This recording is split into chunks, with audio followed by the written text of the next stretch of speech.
اعوذ باللہ من الشیطان الرجیم بسم اللہ الرحمن الرحیم قال اللہ تعالی عز وجل ان اللہ لا یغفر ان یشرک بہ ویغفر ما دون ذلک لمن یشاء۔ میرے پیارے بھائیوں، یہ بات آپ کے سامنے آتی رہتی ہے کہ ایک جرم ایسا ہے کہ وہ نہ کرنا، باقی ہر گناہ کی معافی موجود ہے، امید کی جا سکتی ہے اللہ تعالیٰ سے۔ توبہ کرو گے پھر تو وہ معاف کر دیتا ہے، اور توبہ کے بغیر بھی اگر کوئی چلا گیا بڑے بڑے گناہوں کے اندر بھی تو اس کی بھی امید کی جا سکتی ہے، لیکن ایک جرم ایسا ہے، ایک ظلم ایسا ہے جس کو شرک کہتے ہیں، فرمایا اس کی معافی نہیں ہے۔ اور پھر انبیاء کے بارے میں فرمایا سورہ الانعام کے اندر، ان کے اعمال کی بڑی تعریف کی اللہ تعالیٰ نے، اور پھر کہا کہ وَلَوْ أَشْرَكُوا لَحَبِطَ عَنْهُمْ مَا كَانُوا يَعْمَلُونَ، اگر یہ بھی شرک کرتے تو ان کا نامہ اعمال برباد کر دیا جاتا۔ پھر نبی علیہ السلام کو سورہ زمر کے آخری رکوع میں بتایا گیا کہ ہر نبی کو یہ بات بتائی گئی، اب آپ آخری ہیں، سن لیجئے، لَئِنْ أَشْرَكْتَ لَيَحْبَطَنَّ عَمَلُكَ وَلَتَكُونَنَّ مِنَ الْخَاسِرِينَ، کہ اگر تو نے بھی شرک کیا اور تو تمہارا نامہ اعمال برباد کر دیا جائے گا اور خسارہ پانے والوں میں شامل ہو جاؤ گے۔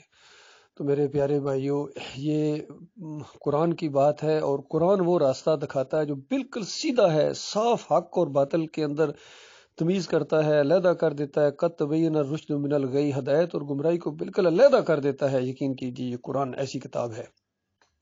یہ قرآن ہمیں بتاتا ہے کہ دیکھنا، تم نے اللہ کی بندگی کرنی ہے، اس کا خوف کرنا، اور اس کے علاوہ کسی سے نہیں ڈرنا ہے۔ کوئی تمہاری روزی نہیں بند کر سکتا، کوئی تمہیں موت نہیں دے سکتا، کوئی تمہیں مصیبت مشکل میں نہیں ڈال سکتا۔ وہی مشکل مصیبت تمہارے لیے جو تمہارے مالک اور خالق نے لکھی ہوئی ہے، اور وہ بھی آزمائش کے لیے، کوئی تنگ کرنے کے لیے نہیں۔ آج جو میں یہ بیان آپ لوگوں کے سامنے لا رہا ہوں وہ اس وجہ سے کہ ایک میں نے تقریر سنی ہے، نیٹ کے اوپر کسی نے چڑھائی ہے، اور میں ان کو بہت ہی قریبی اور ذاتی طور پر جانتا بھی ہوں کہ کافی انہوں نے دین کا کام کیا، بہت زیادہ دعوت اللہ کے پروگرام کیے، اور ایسا انداز تھا، عوامی انداز، کہ لوگ ان کو بہت سنتے تھے، لیکن یعنی اپنی ہی تقریر اور اپنے ہی بیان کے جو ہے وہ اس پر قائم نہ رہ سکے۔ اصل چیز ہوتی ہے قائم رہنا، کہ جو بات آپ کہہ رہے ہیں وہ اس میں آپ کتنے پختہ ہیں اور شعوری طور پر اس کو سمجھتے ہیں اور اس کے اوپر قائم رہتے ہیں۔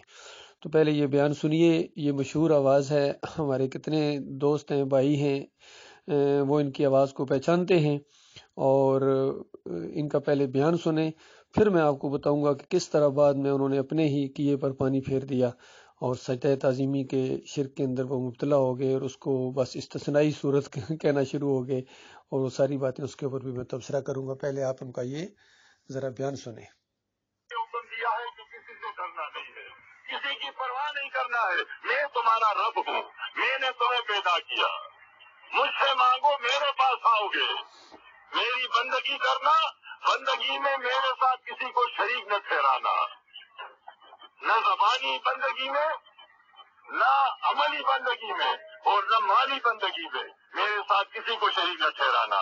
یہ تین قسم کی بندگیاں ہوتی ہے عبادت، وہ نماز میں اللہ کے رسول نے ہمیں سکھائی ہے، لیکن ہمارے پاس وقت نہیں ہوتا، اس طرف ہمارا خیال نہیں جاتا، اور نہ ہم غور کرتے ہیں کہ ہم دین کو سمجھے۔ التحیۃ للہ والصلاۃ والطیبات، اس میں تینوں عبادتوں کا ذکر ہے۔ یہ سونے رسول نے ہمیں بتایا کہ میری زبانی عبادت، میری بدنی عبادت اور میری مالی عبادت کس کے لیے ہے؟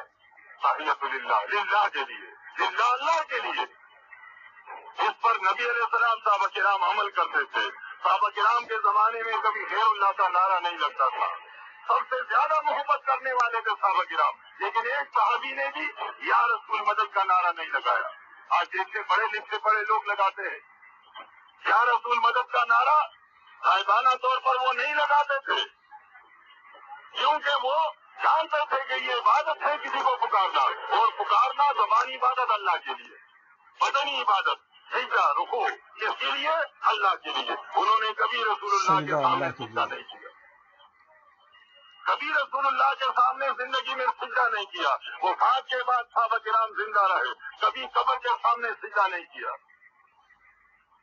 اس طرح نیاز، مالی عبادت، مال اللہ دیتا ہے، مال اللہ دیتا ہے، اللہ کا شکر ادا کرنا چاہیے۔ اس مال کو اللہ کے راستے میں لگانا ہے، غریبوں کی مدد کرنا ہے، مساکین پر خرچ کرنا ہے، اس سے صدقات اور خیرات دینے ہیں، لیکن یہ آپ نے سنا ہے کتنا زور دے رہے ہیں اس بات کے اوپر کہ اللہ کے علاوہ کسی اور سے نہیں ڈرنا ہے، اور سجدہ رکوع صرف اللہ کے لیے ہے، اور عبادت کی بات ہو رہی ہے۔ یہ پوری طرح عبادت کا یہ موضوع ہے، یہ کسی اور طرف لے جا ہی نہیں سکتے اس کو۔ تو اللہ کے بندوں غور کرو، کیا یہ والی عبادت پچھلے انبیاء اللہ کے لیے نہیں کرتے تھے؟ ان کی قولی فعلی اور مالی عبادت اللہ کے لیے نہیں ہوتی تھی؟ اور خاص کر جو مجاہد خاندان اور بہت ہی زیادہ توحید بیان کرنے والے انبیاء، ابراہیم علیہ السلام، اسحاق علیہ السلام، اسماعیل علیہ السلام، پھر یعقوب علیہ السلام، پھر یوسف علیہ السلام، کیا وہ اس چیز کو نہیں سمجھتے تھے؟ اس نقطے کو وہ نہیں سمجھتے تھے کہ یہ بدنی عبادت ہے، رکوع اور سجدہ یہ صرف اللہ کے لیے، کسی اور کے لیے نہیں ہے؟ تو بتاؤ کیوں پھر یہ یعقوب علیہ السلام اور پورے خاندان کا سجدہ انہوں نے ثابت کرنے کی کوشش کی یوسف علیہ السلام کے لیے؟ اصل میں جماعت کے امیر محمد حنیف نے جب یہ عقیدہ اپنا لیا، ان کے اندر یہ جرثیم پلنا شروع ہو گیا، تو اس کے بعد پھر چونکہ یہ نائب امیر تھے، یہ محمدی گل صاحب کی آواز ہے، تو یہ نائب امیر تھے، اور نائب امیر کی پوزیشن بڑی نازک ہوتی ہے، کیونکہ وہ ایک لمحے کے اندر یعنی بالکل ڈاؤن ہو سکتا ہے اگر امیر اس کے خلاف کوئی بیان دے دے۔ تو صرف امیر کی امارت کے لیے اگر اس سجدے کو انہوں نے بھی ثابت کرنا شروع کر دیا کہ بس صرف ایک سجدہ ہوا تھا، وہ عبادت کا سجدہ نہیں تھا، تو یہ بہت ہی زیادہ ان کی بدبختی ہوئی ہے۔ حالانکہ یہ زور دے رہے ہیں کہ اللہ کے علاوہ کسی سے نہیں ڈرنا چاہیے، کیونکہ یہ قرآن کا پیغام ہے۔ تو محمدی گل صاحب کو بھی محمد حنیف سے نہیں ڈرنا چاہیے تھا۔ پھر دیکھیے کتنا زور دے رہے ہیں کہ یہ دنیا عارضی ہے، ہمیشہ کی آخرت ہے، تو یہ عارضی دنیا کے لیے ہمیشہ کی آخرت کو برباد کر دینا، یہ بہت بڑی نادانی ہوئی ہے، بہت بڑی بھول ہوئی ہے ان سے، اور عقیدے کی یہ غلطی ہوئی ہے، اور اسی کے اندر ان کی موت واقع ہو گئی ہے۔ تو آپ دیکھیے اگر وہ والی آیتیں نہ ہوتی کہ انبیاء بھی اگر شرک کرتے تو ان کا نامہ اعمال برباد کر دیا جاتا، تو محمد حنیف کیا چیز ہے اور محمدی گل کیا چیز ہے؟ کیا ان کے اعمال زیادہ ہیں انبیاء سے؟ ہرگز نہیں میرے بھائیوں، یہ بہت بڑی ان کی بدبختی ہوئی ہے۔ اور انہوں نے اس انداز سے، حالانکہ ایک تحریر ان کی آئی تھی، اس کے اندر انہوں نے ایک شعر بھی لکھا تھا، کاش اپنے اس شعر کے اوپر ہی قائم رہتے، یعنی موقف کے اوپر قائم رہتے، اس میں پختگی دکھاتے تو ان کے لیے زیادہ اچھا تھا۔ وہ والا شعر انہوں نے لکھا کہ دیکھو ابلیس کو اور ملائکہ کو سجدے کا حکم تو جس نے نہیں کیا وہ کافر، یعنی ابلیس کافر ہو گیا، چونکہ اللہ کا حکم تھا سجدہ کرنے کا، وہاں تو نہ کرنا کفر ہے۔ اور بنی آدم کو آدم کے سامنے سجدہ نہ کرنے کا حکم کرے گا تو کافر۔ تو اس انداز سے یعقوب علیہ السلام اور یوسف علیہ السلام بھی بنی آدم ہیں، وہ بھی آدم کے بچوں میں سے ہیں، تو ان کو بھی یہی حکم تھا کہ دیکھنا کسی انسان کو سجدہ نہ کرنا۔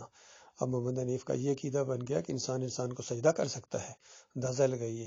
تو اس طرح ان کی بربادی آئی ہے، اور کس طریقے سے انہوں نے اپنے ہاتھوں سے اپنی کمائی کے اوپر پانی پھیر دیا۔ مزید ذرا سنیے۔ اللہ کی رضا کے لیے کہ اللہ کا دیا ہوا مال ہے اور اللہ کا حکم ہے کہ میں اس کو اللہ کی راہ میں لگاؤں، یہ جذبہ ہونا چاہیے۔ اس قسم کے عبادات پر ہمیں اللہ سے اجر ملے گا۔ سجدہ بھی اللہ کے لیے آپ نے کیا، اجر ملے گا۔ آپ نے پکارا بھی اللہ کو، آپ کی مدد کی جائے گی۔ آپ نے مال بھی اللہ کے نام پر لگایا، آپ کو اجر ملے گا۔ لیکن اگر آپ نے اپنے مال کو کسی بندے کے نام صدقہ کیا، نیاز دی، جس طرح آج امت میں یہ مشہور ہے، صحابہ کرام میں ایسا نہیں ہوتا تھا۔ صحابہ کرام نے کبھی ایک دوسرے کے نام نیاز نہیں کیے۔ علی رضی اللہ عنہ کے نام کسی نے نیاز نہیں دیا، نبی علیہ السلام کے نام کسی نے نیاز نہیں دیا۔ وہ جانتے تھے کہ یہ اسلام کا حصہ نہیں ہے۔ آج ہم اب دیکھیں پورے پاکستان میں جگہ جگہ جہاں بھی کہیں پر کوئی مر جاتا ہے اپنی مرضی سے جو لاوارث ہوتا ہے اس کے قبر کو مزار بنا لیتے ہیں، جنگلے بنا لیتے ہیں، گنبد بن جاتا ہے، عمارت بنا لیتے ہیں، پھر اس پر قبضہ ہونے کے بعد کچھ عرصے میں وہاں نقل و نیاز شروع ہو جاتا ہے۔ اسلام نے اس سے منع کیا ہے، اسلام اس کی اجازت نہیں دیتا۔ بھائیوں، آپ کے پاس آئے ہیں، زندگی کا کوئی بھروسہ نہیں ہے۔ آپ بھی ہمیشہ نہیں رہیں گے، ہم بھی ہمیشہ نہیں رہیں گے۔ آپ بھی چلے جائیں گے، ہم بھی چلے جائیں گے۔ کیوں کہ ہم تو گناہگار کمزور لوگ ہیں، ہم سے بہتر لوگ دنیا میں آئے چلے گئے۔ صحابہ کرام جیسے دیکھیے ایک وہ وقت تھا جب یہ لوگوں کو گلی چوکوں میں کہہ رہے تھے کہ دیکھو ہم نے بھی مر جانا ہے، اور اب وہ مر چکے ہیں۔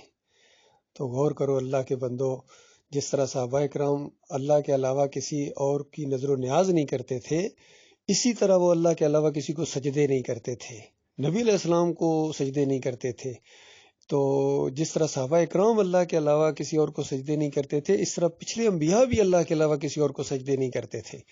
پورا خاندان یعقوب علیہ السلام نے جو سجدہ کیا تھا وہ سجدہ شکر تھا جو اللہ تعالیٰ کو انہوں نے کیا ہے، اور پورے قرآن کا یہی مضمون ہے۔ سورہ مریم کی 58 نمبر آیت میں یہی مضمون آیا کہ سارے انبیاء جب ان کے سامنے اللہ کی نشانیاں آتی تو اس کے بعد وہ سجدے میں گر جاتے تھے۔ تو یہی چیز سورہ یوسف میں بھی آئی ہے 100 نمبر آیت کے اندر، وَخَرُّوا لَهُ سُجَّدًا، کہ وہ سارے کے سارے یعنی پورا خاندان اللہ کے سامنے اور رحمتوں اور برکتوں کی وجہ سے سجدے میں گر گیا اللہ کے سامنے۔ مسجود اللہ ہے، اور جو جن سے یہ ان سب نے بولنا سیکھا، یعنی محمد اقبال صاحب کی مجھے ابھی تک وہ بات یاد ہے، کہتے ہیں کہ ڈاکٹر عثمانی رحمۃ اللہ علیہ نے مجھے ایک دفعہ کھڑا کر دیا تقریر کے لیے، تو میری ٹانگیں کانپ رہی تھیں، تو بعد میں دیکھیں کتنے اچھے مقرر بن گئے تھے، زبردست مقرر بن گئے، لیکن ایک وقت ایسا بھی آیا کہ ڈاکٹر عثمانی رحمۃ اللہ علیہ نے ان کو بولنا سکھایا، تو ان کی وہ بیان بھی موجود تھے، وہ بحثیں کرتے رہے مولویوں کے ساتھ کہ یہ سجدہ تعظیمی شرک ہے،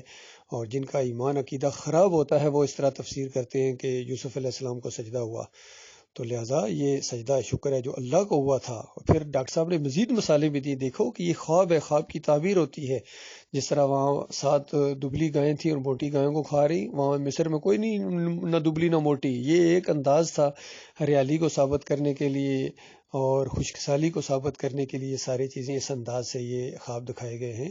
سر کے اوپر سے وہ روٹیاں پرندے کھا رہے ہیں، تو حالانکہ بظاہر وہ اچھی چیز نظر آتی ہے کہ روٹیاں پرندے کھا رہے ہیں، بھائی آپ کھلا رہے ہیں ان کو، لیکن وہ ان کو سولی چڑھایا جانا تھا، تو یہ اس کی تعبیر سامنے آئی۔ تو یہاں آ کے محمد اقبال صاحب نے بڑی سخت ٹھوکر کھائی ہے، اور محمد حنیف تو ابھی بھی زندہ ہیں، ان کو سمجھا رہے ہیں لیکن یہ بات ماننے کے لیے تیار نہیں ہے، ضد اور ہٹ درمی کی وجہ سے اپنے اس مشرکانہ عقیدے کے اوپر نہ صرف ڈٹ گئے ہیں بلکہ 2-3 شرک اور ان کے اندر آ گئے ہیں۔ کہتے ہیں کہ عیسیٰ علیہ السلام کو اللہ تعالیٰ نے اپنی ایک صفت معجزانہ طور پر دے دی تھی زندہ کرنے والی، تو اللہ کے بندوں، میرے پیارے بھائیو، جماعت والوں، اب بھی کیا آنکھیں نہیں کھلیں گی؟ مرنے کے بعد تو پھر واپس نہیں آ سکو گے، جس طرح محمد اقبال واپس نہیں آ سکتے، کسی صورت نہیں آ سکتے ہیں، محمد حنیف بھی مرے گا، وہ بھی واپس کوئی بھی نہیں آ سکے۔ دیکھیے اس میں محمد اقبال صاحب خود کہہ رہے ہیں کہ دیکھو ہم سب نے مرنا ہے، مر جانا ہے، تو آپ وہ مر چکے آج، تو اس طریقے سے ہم نے ابھی جس طرح بات میں کر رہا ہوں اور آپ سن رہے ہیں، ہم نے بھی مر جانا ہے، لیکن ایمان عقیدے کے اوپر مرو میرے پیارے بھائیو۔ شرک کے ساتھ بدترین دشمنی ہونی چاہیے، اور خاص کر یہ رکوع کرنا، سجدے کرنا، نظر و نیازیں کرنا، پکاریں لگانا، یہ تو عبادت ہے، بہت بڑی عبادت ہے، یہ تو کسی اور کے لیے ہو ہی نہیں سکتی۔ اور اگر عبادت کا معاملہ ہو، رکوع کا مسئلہ ہو، سجدے کا مسئلہ ہو، نظر و نیاز کا مسئلہ ہو، پکار کا مسئلہ ہو، تو یہ ضمیر پھر اللہ کی طرف جاتی ہے، لہو دعوت الحق، اسی کو پکارنا حق ہے، اسی کی نظر و نیاز حق ہے، اسی کو رکوع اور سجدہ حق ہے، کسی اور کا کوئی حق نہیں ہے کہ اس کو سجدہ کیا جائے، تو یہ حقوق کے اندر شرک ٹھہرانا ہے۔ تو اللہ تعالیٰ سب کو مرنے سے پہلے شرک سے توبہ کی توفیق عطا فرمائے۔